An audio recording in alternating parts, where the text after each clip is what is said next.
ಇವತ್ತು ನಾನು morning vlog ಮಾಡೋಣ ಅಂದ್ಕೊಂಡಿದ್ದೀನಿ. ಬೆಳಗ್ಗೆ ಎದ್ದ ತಕ್ಷಣ ಪೂಜೆ ಎಲ್ಲ ಮಾಡಿ ಟಿಫನ್ಗೆ ರೆಡಿ ಮಾಡ್ಕೊಳ್ಬೇಕಾಯ್ತು. ಬೆಳಿಗ್ಗೆ ಬ್ರೇಕ್ಫಾಸ್ಟ್ಗೆ ಇವತ್ತು ಬೆಟ್ಟದ ನೆಲ್ಲಿಕಾಯಲ್ಲಿ ಬ್ರೇಕ್ಫಾಸ್ಟ್ ಮಾಡೋಣ ಅಂತ ರೆಡಿ ಮಾಡ್ಕೊಳ್ತಾ ಇದ್ದೀನಿ. ಅಂತೂ ಆರೋಗ್ಯಕ್ಕಂತೂ ತುಂಬಾನೇ ಒಳ್ಳೆಯದು. ಬೆಟ್ಟದ ನೆಲ್ಲಿಕಾಯಲ್ಲಿ ಸಿ ವಿಟಮಿನ್ಸ್ ಇದೆ. ಈ ಬೆಟ್ಟದ ನೆಲ್ಲಿಕಾಯಿ ಚಿತ್ರಾನ್ನಕ್ಕೆ ನಾನು ಏನೇನು ಇಂಗ್ರೀಡಿಯೆಂಟ್ಸ್ ಹಾಕಿದ್ದೀನಿ ಅಂತ ನೆಕ್ಸ್ಟ್ ವಿಡಿಯೋದಲ್ಲಿ ನಾನು ಅಪ್ಲೋಡ್ ಮಾಡ್ತೀನಿ. ಈಗ ಬೆಳಿಗ್ಗೆ ಬ್ರೇಕ್ಫಾಸ್ಟ್ಗೆ ನಾನು ಇದು ಚೆನ್ನಾಗಿರುತ್ತೆ, ಆರೋಗ್ಯಕ್ಕೂ ಒಳ್ಳೆಯದು ಅಂದ್ಬಿಟ್ಟು ನಾನು ಇದನ್ನು ರೆಡಿ ಮಾಡ್ಕೊಂಡಿದ್ದೀನಿ. ಬೆಟ್ಟದ ನೆಲ್ಲಿಕಾಯಿನ ತಿನ್ನಲ್ಲ ಅನ್ನೋರಿಗೆ ನೀವು ಈ ರೀತಿ ಚಿತ್ರಾನ್ನ ಟೈಪ್ ಮಾಡಿಕೊಟ್ರೆ ಅವ್ರಿಗೆ ಗೊತ್ತಾಗಲ್ಲ, ಚೆನ್ನಾಗಿ ತಿಂತಾರೆ. ಇನ್ನೂ ಇಮ್ಯುನಿಟಿ ಪವರ್ ಹೆಚ್ಚಾಗುತ್ತೆ, ಆರೋಗ್ಯಕ್ಕೂ ಒಳ್ಳೆಯದು ಕೂಡ. ಹಾಗೆ ನಾನು ಸಂಜೆಗೆ ಲಂಚ್ ರೆಡಿ ಮಾಡೋಣ ಅಂತ ರೆಡಿ ಮಾಡ್ಕೊಳ್ತಾ ಇದ್ದೀನಿ. ಬನ್ನಿ ನೋಡೋಣ ಅದೇನು ಲಂಚ್ ರೆಡಿ ಮಾಡ್ತಾ ಇದ್ದೀನಿ ಅಂತ ನೋಡೋಣ ಬನ್ನಿ. ಹಾಯ್ ಫ್ರೆಂಡ್ಸ್, ನಾನಿವತ್ತು ಸ್ಪೆಷಲಾಗಿ ನುಗ್ಗೆ ಸೊಪ್ಪಿಂದ ಎಗ್ ಬುರ್ಜಿ ಮಾಡೋಣ ಅಂದ್ಕೊಂಡಿದ್ದೀನಿ. ಇದು ತುಂಬಾ ರುಚಿಯಾಗಿರುತ್ತೆ, ಸಖತ್ ಟೇಸ್ಟಿಯಾಗಿರುತ್ತೆ. ಬನ್ನಿ ನೋಡೋಣ. ಇದು ಆರೋಗ್ಯಕ್ಕಂತೂ ತುಂಬಾ ಒಳ್ಳೆಯದು. ಈ ಸೊಪ್ಪು ನೀವು ವಾರಕ್ಕೆ 1-2 ಸಲ ಆದರೂ ಇದು ಮಾಡ್ಕೊತೀನಿ. ಹಾಗಿದ್ರೆ ಬನ್ನಿ ನೋಡೋಣ ಈ ನುಗ್ಗೆ ಸೊಪ್ಪಿನ ಎಗ್ ಬುರ್ಜಿ ಹೇಗೆ ಮಾಡೋದು ಅಂತ ನೋಡೋಣ ಬನ್ನಿ. ಅದಕ್ಕೆ ಏನೇನು ಇಂಗ್ರೀಡಿಯೆಂಟ್ಸ್ ಅಂತಲೂ ನೋಡೋಣ ಬನ್ನಿ. ತುಂಬ ಚೆನ್ನಾಗಿದೆ ಇದು. ನುಗ್ಗೆ ಸೊಪ್ಪು ತಿನ್ನಲ್ಲ ಅನ್ನೋರಿಗೆ ನೀವು ಈ ರೀತಿ ಮಾಡಿಕೊಡಿ, ತುಂಬಾ ಇಷ್ಟಪಟ್ಟು ತಿಂತಾರೆ ನುಗ್ಗೆ ಸೊಪ್ಪನ್ನ. ನೋಡಿ ಗೈಸ್, ಈಗ ನಾನು ನುಗ್ಗೆ ಸೊಪ್ಪೆಲ್ಲ ಕ್ಲೀನಾಗಿ ಎಲ್ಲ ಬಿಡಿಸಿಟ್ಕೊಂಡಿದ್ದೀನಿ. ಇದನ್ನು ನಾನು ಕ್ಲೀನಾಗಿ ತೊಳ್ಕೊಳ್ಬೇಕಾಗತ್ತೆ. ಇದನ್ನೆಲ್ಲ ಎತ್ತಿ ಒಂದು ಬೌಲ್ಗೆ ಹಾಕ್ಕೊಳ್ತಾ ಇದ್ದೀನಿ. ಬೌಲ್ಗೆ ಹಾಕ್ಕೊಂಡು ನಾನು ಕ್ಲೀನಾಗಿ ಎಲ್ಲ ಬಿಡಿಸಿ ಎಲ್ಲ ಕ್ಲೀನ್ ಮಾಡಿ ಇಟ್ಕೊಂಡಿದ್ದೀನಿ. ಈಗ ನಾವು ಇದನ್ನು ಒಂದು 3 ಸಲ ನಾವು ತೊಳ್ಕೊಳ್ಬೇಕಾಗತ್ತೆ. ಇದರಲ್ಲೇನು ನುಗ್ಗೆ ಸೊಪ್ಪಲ್ಲೇನು ಅಷ್ಟೇ ಗಲೀಜಿರಲ್ಲ, ಯಾಕಂದರೆ ಇದು ನುಗ್ಗೆ ಸೊಪ್ಪು ಕ್ಲೀನಾಗೇ ಇರುತ್ತೆ. ಅದೇ ನಾವು ಪಾಲಕ್ಕು, ಚಿಲ್ಕರ್ವೆ ಸೊಪ್ಪು, ದಂಟಿನ ಸೊಪ್ಪು ಈ ಥರ ಎಲ್ಲ ತೊಗೊಂಡ್ರೆ ನಾವು ಅದನ್ನೆಲ್ಲ ಕ್ಲೀನಾಗಿ ತೊಳಿಬೇಕಾಗುತ್ತೆ, ಯಾಕಂದರೆ ಮಣ್ಣಿರುತ್ತೆ ಅದರಲ್ಲಿ. ಇದರಲ್ಲಿ ನಾವು ಮರದಲ್ಲೇ ಬಿಟ್ಟಿರೋದ್ರಿಂದ ನಾವು ಕೊಂಬೆ ಕಿತ್ಕೊತೀವಲ್ವ, ಹಂಗಾಗಿ ಇದರಲ್ಲಿ ಅಷ್ಟು ಮಣ್ಣಿರಲ್ಲ. ಈಗ ನಾನು ಒಂದು 3 ಸಲ ಇದನ್ನು ತೊಳ್ಕೊಳ್ಳೋಣ. ಈ ಬೌಲಲ್ಲಿ ಆಗಲ್ಲ, ನಾನು ದೊಡ್ಡ ಪಾತ್ರೆಯಲ್ಲಿ ಹಾಕ್ಕೊಂಡು ತೊಳ್ಕೊತೀನಿ. ಈ ಬಾಣಲಿಯಲ್ಲಿ ಹಾಕ್ಕೊಂಡು ತೊಳ್ಕೊಳ್ತೀನಿ ಕ್ಲೀನಾಗೆ. ಇದರಲ್ಲಿ ಚಿಕ್ಕದಾಯ್ತು ಇದು ಬೌಲು, ಅದಕ್ಕೋಸ್ಕರ ಈ ಬಾಣಲಿಯಲ್ಲಿ ಹಾಕ್ಕೊಂಡು ತೊಳ್ಕೊಳ್ತಾ ಇದ್ದೀನಿ. ಈ ನುಗ್ಗೆ ಸೊಪ್ಪು BP ಶುಗರ್ಗಂತೂ ಒಳ್ಳೆ ಔಷಧಿ ಅಂತಲೇ ಹೇಳ್ಬೋದು. ಅಷ್ಟು ಒಳ್ಳೆಯದು ಇದು ನುಗ್ಗೆ ಸೊಪ್ಪು. ಮತ್ತು ಇನ್ನೊಂದು ಏನಂದರೆ ಇದನ್ನು ನೀವು ಬೆಳಿಗ್ಗೆ ಹೊತ್ತು ಕಷಾಯ ರೀತಿಯೂ ಮಾಡ್ಕೊಂಡು ಕುಡಿಬೋದು ನುಗ್ಗೆ ಸೊಪ್ಪನ್ನ, ಅಷ್ಟು ಆರೋಗ್ಯಕ್ಕೆ ಒಳ್ಳೆಯದು. ನಿಮ್ಮ ಮೋಷನ್ ಏನಾದರೂ ತೊಂದರೆ ಇದ್ದರೆ, ಮೋಷನ್ ಮಾಡೋಕ್ಕೇನಾದರೂ ತೊಂದರೆ ಆಗ್ತಿದೆ ಅಂದರೆ ನೀವು ಇದನ್ನು ಸೊಪ್ಪು ಜ್ಯೂಸ್ ಮಾಡಿಕೊಂಡು ಕುಡೀರಿ. ಸೊಪ್ಪನ್ನ ಚೆನ್ನಾಗಿ ಬೇಯಿಸಿ ನೀರು ಹಾಕ್ಬಿಟ್ಟು ಆ ನೀರಲ್ಲಿ ಸೊಪ್ಪು ಹಾಕ್ಬಿಟ್ಟು ಒಂದು ಇಡಿ ಆಗೋಷ್ಟು ಹಾಕ್ಕೊಂಡು ಚೆನ್ನಾಗಿ ಒಂದೇ ಒಂದು ಕಲ್ಲು ಉಪ್ಪು ಹಾಕ್ಕೊಂಡು ಕುಡೀರಿ. ಮೋಷನ್ ಎಲ್ಲ ಚೆನ್ನಾಗಿ ಹೋಗುತ್ತೆ. BP ಶುಗರ್ಗಂತೂ ತುಂಬಾ ಒಳ್ಳೆಯದು ಈ ಸೊಪ್ಪು. ಮತ್ತು ಇನ್ನೊಂದು ಫ್ರೆಂಡ್ಸ್, ಇದನ್ನು ಪೌಡ್ರ್ ಮಾಡಿಕೊಂಡು ಬೆಳಗ್ಗೆ ಹೊತ್ತು ನೀವು ಬಿಸಿನೀರಲ್ಲಿ ಹಾಕ್ಕೊಂಡು ಕುಡಿಬೋದು ಈ ಪೌಡ್ರನ್ನ, ನುಗ್ಗೆ ಸೊಪ್ಪು ಪೌಡ್ರನ್ನ. ಈ ನುಗ್ಗೆ ಸೊಪ್ಪಲ್ಲಿ ಯಾವ ವಿಟಮಿನ್ ಇದೆ ಅಂದರೆ A, C, E ಈ 3 ವಿಟಮಿನ್ ಇದೆ ಈ ನುಗ್ಗೆ ಸೊಪ್ಪಲ್ಲಿ. ಕ್ಯಾಲ್ಶಿಯಮ್ಮು, ಕಬ್ಬಿಣಾಂಶ ಯಥೇಚ್ಛವಾಗಿದೆ ಈ ಸೊಪ್ಪಲ್ಲಿ. ಮತ್ತು ಇನ್ನೊಂದು ಫ್ರೆಂಡ್ಸ್, ಈ ಸೊಪ್ಪು ನುಗ್ಗೆ ಸೊಪ್ಪು ರೋಗ ನಿರೋಧಕ ಶಕ್ತಿಗೂ ಹೆಚ್ಚಿಸೋದಕ್ಕೆ ಸಹಾಯ ಮಾಡುತ್ತೆ. ಮೂಳೆಗಳು ಮತ್ತು ಹಲ್ಲುಗಳಿಗೂ ಇದು ಬಲಪಡಿಸೋದಕ್ಕೂ ಸಹಾಯ ಮಾಡುತ್ತೆ ಈ ಸೊಪ್ಪು. ಕಬ್ಬಿಣದ ಅಂಶದಿಂದ ರಕ್ತಹೀನತೆ ತಡೆಯಲು ನೆರವಾಗುತ್ತೆ ಇದು. ಇದರಲ್ಲಿ ನಾರಿನಂಶ ಇರೋದ್ರಿಂದ ಜೀರ್ಣಕ್ರಿಯೆಗೆ ತುಂಬಾ ಸಹಾಯ ಮಾಡುತ್ತೆ ಈ ನುಗ್ಗೆ ಸೊಪ್ಪು. ವಾರಕ್ಕೆ 1-2 ಸಲ ಆದರೂ ಈ ನುಗ್ಗೆ ಸೊಪ್ಪನ್ನ ನೀವು ತಿನ್ನಿ. ಈ ನುಗ್ಗೆ ಸೊಪ್ಪಿಗಂತೂ ಇವಾಗ ಹೆಚ್ಚಿಗೆ ಬೇಡಿಕೆ ಇದೆ. ಈ ಸೊಪ್ಪಿಗೆ ಅಷ್ಟು ಸಿಗೋದು ಕಷ್ಟ ಈ ನುಗ್ಗೆ ಸೊಪ್ಪು. ನುಗ್ಗೆ ಸೊಪ್ಪಂತೂ ಎನಿ ಟೈಮ್ ಬಿಡ್ತಾ ಇರುತ್ತೆ, ಯಾಕಂದರೆ ಇವಾಗ ಎಲ್ಲರೂ ಮನೆ ಮುಂದೆ ತೋಟದಲ್ಲಿ ಹಾಕ್ಕೊಂಡಿರ್ತಾರೆ ಮತ್ತು ಮನೆ ಮುಂದೆ ಎಲ್ಲ ಹಾಕ್ಕೊಂಡಿರ್ತಾರೆ ಈ ಗಿಡನ, ಯಾಕಂದರೆ ಅಷ್ಟು ಒಳ್ಳೆಯದು ಅಂತ. ಮೆಡಿಸನ್ ರೀತಿ ವರ್ಕ್ ಮಾಡುತ್ತೆ ಇದು ನಮ್ಮ ಬಾಡಿಯಲ್ಲಿ. ಇದರಲ್ಲಿ ಆ್ಯಂಟಿ ಆಕ್ಸಿಡೆಂಟ್ ಇರೋದ್ರಿಂದ ಹೃದಯಕ್ಕೂ ತುಂಬಾ ಒಳ್ಳೆಯದು, ಹೃದಯದ ಆರೋಗ್ಯನೂ ಬೆಂಬಲಿಸುತ್ತೆ ಈ ಸೊಪ್ಪು. ಬನ್ನಿ ಈಗ ಪಲ್ಯ ಮಾಡೋಣ. ಹಾಯ್ ಫ್ರೆಂಡ್ಸ್, ನಾನು ಮೊದಲಿಗೆ ಎಣ್ಣೆ ಹಾಕ್ಕೊಳ್ತೀನಿ.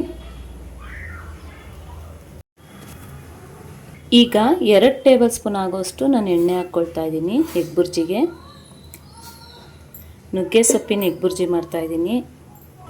ಸಾಸಿವೆ 1 ಸ್ಪೂನ್ ಹಾಕ್ಕೊಳ್ತಾ ಇದ್ದೀನಿ. ಜೀರಿಗೆ 1/4 ಟೀ ಸ್ಪೂನ್ ಹಾಕ್ಕೊಳ್ತಾ ಇದ್ದೀನಿ. ಹಸಿಮೆಣಸಿನ್ಕಾಯಿ, ಬೆಳ್ಳುಳ್ಳಿ 5 ಹೆಸರು ಹಾಕ್ಕೊಳ್ತಾ ಇದ್ದೀನಿ. ಹಸಿಮೆಣಸಿನ್ಕಾಯಿ 5 ಉದ್ದುದ್ದಕ್ಕೆ ಕಟ್ ಮಾಡಿ ಹಾಕ್ಕೊಳ್ತಾ ಇದ್ದೀನಿ. ಈಗ ಇದನ್ನು ಫ್ರೈ ಮಾಡ್ಕೊಳ್ಳೋಣ ಲೈಟಾಗಿ. ಈರುಳ್ಳಿ 1-2 ಈರುಳ್ಳಿ ಸಣ್ಣಗೆ ಹೆಚ್ಚಿಟ್ಕೊಂಡಿದ್ದೀನಿ, ಅದನ್ನು ಹಾಕ್ಕೊಂಡು ಫ್ರೈ ಮಾಡ್ಕೊಳ್ತೀನಿ. ಹೀಗೆ ಫ್ರೈ ಮಾಡ್ಕೊಳ್ಳೋಣ. ಹೀಗೆ ಎಲ್ಲ ಚೆನ್ನಾಗಿ ಹಸಿ ವಾಸನೆ ಹೋಗೋವರೆಗೂ ನಾವು ಫ್ರೈ ಮಾಡ್ಕೊಳ್ಬೇಕು. ಕರಿಬೇವಿನ ಸೊಪ್ಪು ಸ್ವಲ್ಪ ಹಾಕ್ಕೊಳ್ತೀನಿ, ಇದನ್ನು ಹಾಕ್ಕೊಂಡು ಫ್ರೈ ಮಾಡ್ಕೊಳ್ತೀನಿ. ನುಗ್ಗೆ ಸೊಪ್ಪಲ್ಲಿ 300 ವಿಟಮಿನ್ ಇದೆ ಫ್ರೆಂಡ್ಸ್. ಇದು ಆರೋಗ್ಯಕ್ಕಂತೂ ತುಂಬಾ ಒಳ್ಳೆಯದು. ಇವಾಗ ಮಾರ್ಕೆಟಲ್ಲಿ ನುಗ್ಗೆ ಸೊಪ್ಪಿಗೆ ತುಂಬಾ ಬೇಡಿಕೆ ಇದೆ. ನಾವು ಇದು ನುಗ್ಗೆ ಸೊಪ್ಪು ಎಗ್ ಬುರ್ಜಿ ಮಾಡೋದ್ರಿಂದ ನಾವು ನುಗ್ಗೆ ಸೊಪ್ಪನ್ನ ಸಣ್ಣದಾಗಿ ಹೆಚ್ಕೊಳ್ಬೇಕು, ದಪ್ಪಗೆ ಹಾಕ್ಕೊಳ್ಬಾರ್ದು, ಆಗಲೇ ಚೆನ್ನಾಗಿರುತ್ತೆ. ಶುಗರು BP-ಗಂತೂ ನುಗ್ಗೆ ಸೊಪ್ಪು ತುಂಬಾ ಒಳ್ಳೆಯದು. ಆರೋಗ್ಯಕ್ಕಂತೂ ನುಗ್ಗೆ ಸೊಪ್ಪು ಹೇಳಿ ಮಾಡಿಸ್ದಾಗಿದೆ. ದಯವಿಟ್ಟು ಯಾರೂ ಮಿಸ್ ಮಾಡ್ಕೊಬೇಡಿ. ವಾರಕ್ಕೆ 1-2 ಸಲ ಆದರೂ ನುಗ್ಗೆ ಸೊಪ್ಪು ತಿನ್ನಿ. ಈಗ ಸಣ್ಣದಾಗಿ ಹೆಚ್ಚಿಟ್ಕೊಂಡಿರೋಂಥ ನುಗ್ಗೆ ಸೊಪ್ಪನ್ನ ಹಾಕ್ಕೊಳ್ತಾ ಇದ್ದೀನಿ. ಹಾಕ್ಕೊಂಡು ಫ್ರೈ ಮಾಡ್ಕೊಳ್ತೀನಿ. ಸ್ವಲ್ಪ ಹಸಿ ವಾಸನೆ ಹೋಗೋವರೆಗೂ ನಾವು ಫ್ರೈ ಮಾಡ್ಕೊಳ್ಬೇಕಾಗುತ್ತೆ. ನೋಡಿ, ಇದು ಎಲ್ಲ ಹಾಕ್ಕೊಳ್ತೀನಿ.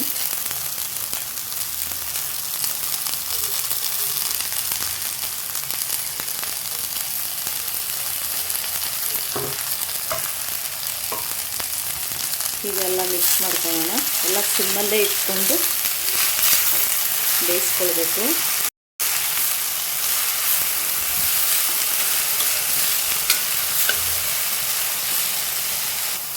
ಸಿಮ್ಮಲ್ಲೇ ಇಟ್ಕೊಂಡು ಚೆನ್ನಾಗಿ ಬೇಯಿಸ್ಕೊಳ್ಬೇಕು. ಹೀಗೆ ಹಸಿ ವಾಸನೆ ಹೋಗೋವರೆಗೂ ಚೆನ್ನಾಗಿ ಫ್ರೈ ಮಾಡ್ಕೊಳ್ಳೋಣ.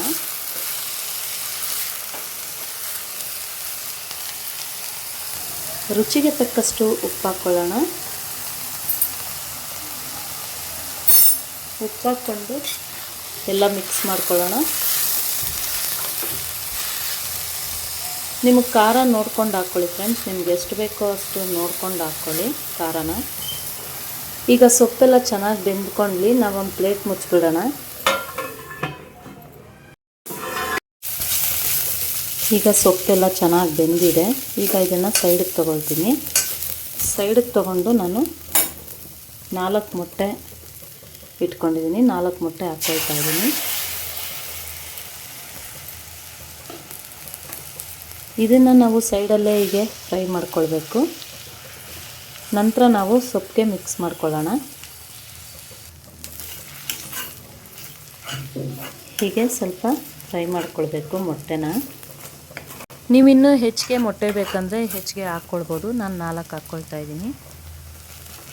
ಈಗ ಈ ಮೊಟ್ಟೆ ನೋಡಿ ಗಟ್ಟಿಯಾಗಿದೆ. ಈಗ ಸೊಪ್ಪಿಗೆ ನಾವು ಮಿಕ್ಸ್ ಮಾಡ್ಕೊಳ್ಳೋಣ. ಜಾಸ್ತಿ ಫ್ರೈ ಮಾಡ್ಕೊಳ್ಬಾರ್ದು. ಮೊಟ್ಟೆ ಹಾಕಿದ್ಮೇಲೆ ರಬ್ಬರ್ ಥರ ಆಗಿಬಿಡುತ್ತೆ. ಹಾಗಾಗಿ ಒಂದು ಸ್ವಲ್ಪ ಫ್ರೈ ಮಾಡಿಕೊಂಡ್ರೆ ಸಾಕು. ಈಗ ಸೊಪ್ಪಿಗೆ ಮಿಕ್ಸ್ ಮಾಡ್ಕೊಳ್ತೀನಿ.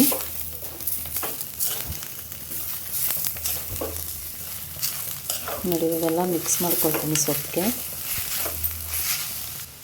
ಈಗ ಸ್ವಲ್ಪ ಕೊತ್ತಂಬರಿ ಸೊಪ್ಪು ಸ್ವಲ್ಪ ಹಾಕ್ಕೊಳ್ತಾ ಇದ್ದೀನಿ. ಈಗೆಲ್ಲ ಹಾಕ್ಕೊಂಡು ಮಿಕ್ಸ್ ಮಾಡ್ಕೊಳ್ತೀನಿ. ಈ ನುಗ್ಗೆ ಸೊಪ್ಪಿನ ಪಲ್ಯನ ನೀವು ಚಪಾತಿಗೆ, ಅನ್ನಕ್ಕೆ ಸೈಡ್ ಡಿಶ್ ಥರ ಹಾಕ್ಕೊಂಡು ತಿನ್ಬೋದು, ಮತ್ತು ಹಾಗೆ ಪಲ್ಯ ಥರನೂ ತಿನ್ಬೋದು. ನಾವು ತುಂಬ ಚೆನ್ನಾಗಿರುತ್ತೆ. ವಾರಕ್ಕೆ 1-2 ಸಲ ಆದರೂ ಈ ಸೊಪ್ಪನ್ನ ತಿನ್ನಿ ನೀವು, ತುಂಬ ಒಳ್ಳೆಯದು. ನೋಡಿ ಫ್ರೆಂಡ್ಸ್, ಇವಾಗ ನುಗ್ಗೆ ಸೊಪ್ಪಿನ ಎಗ್ ಬುರ್ಜಿ ರೆಡಿಯಾಗಿದೆ. ನೀವು ಟ್ರೈ ಮಾಡಿ ಫ್ರೆಂಡ್ಸ್. ನಾನು ಹೇಗೆ ಮಾಡಿದ್ದೀನಿ ಅಂತ ಕಮೆಂಟ್ ಹಾಕಿ ಹೇಳಿ. ನನ್ನ ವಿಡಿಯೋ ಇಷ್ಟ ಆಗಿದರೆ ಲೈಕ್ ಮಾಡಿ, ಕಮೆಂಟ್ ಮಾಡಿ, ಶೇರ್ ಮಾಡಿ, ಮತ್ತು ಸಬ್ಸ್ಕ್ರೈಬ್ ಮಾಡ್ಕೊಂಡು ನೋಡಿ. ನೀವು ಸಬ್ಸ್ಕ್ರೈಬ್ ಮಾಡ್ಕೊಂಡು ನೋಡಿದ್ರೆ ನಾನು ಯಾವುದೇ ಒಂದು ವಿಡಿಯೋ ಹಾಕಿದ್ರೂ ಫಸ್ಟ್ ನೋಟಿಫಿಕೇಷನ್ ನಿಮಗೆ ಬರುತ್ತೆ. ಹೀಗೆ ಸಪೋರ್ಟ್ ಮಾಡ್ತಾಯಿರಿ. ಈಗ ನುಗ್ಗೆ ಸೊಪ್ಪಿನ ಎಗ್ ಬುರ್ಜಿನ ಟೇಸ್ಟ್ ಮಾಡಿ ನೋಡೋಣ ಬನ್ನಿ. ನೋಡಿ ಫ್ರೆಂಡ್ಸ್, ಈಗ ನುಗ್ಗೆ ಸೊಪ್ಪಿನ ಎಗ್ ಬುರ್ಜಿ ರೆಡಿಯಾಗಿದೆ. ನೀವು ಟ್ರೈ ಮಾಡಿ. ಇದು ಆರೋಗ್ಯಕ್ಕಂತೂ ತುಂಬಾ ಒಳ್ಳೆಯದು. ಟೇಸ್ಟ್ ಮಾಡ್ತೀನಿ ಹೇಗಿದೆ ಅಂತ. ತುಂಬಾ ಚೆನ್ನಾಗಿರುತ್ತೆ.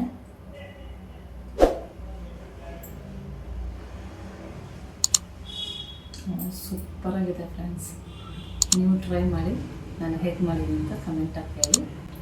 ಓಕೆ ಫ್ರೆಂಡ್ಸ್, ಇವತ್ತಿನ ಬ್ಲಾಗ್ ಇದಾಗಿತ್ತು. Thank you.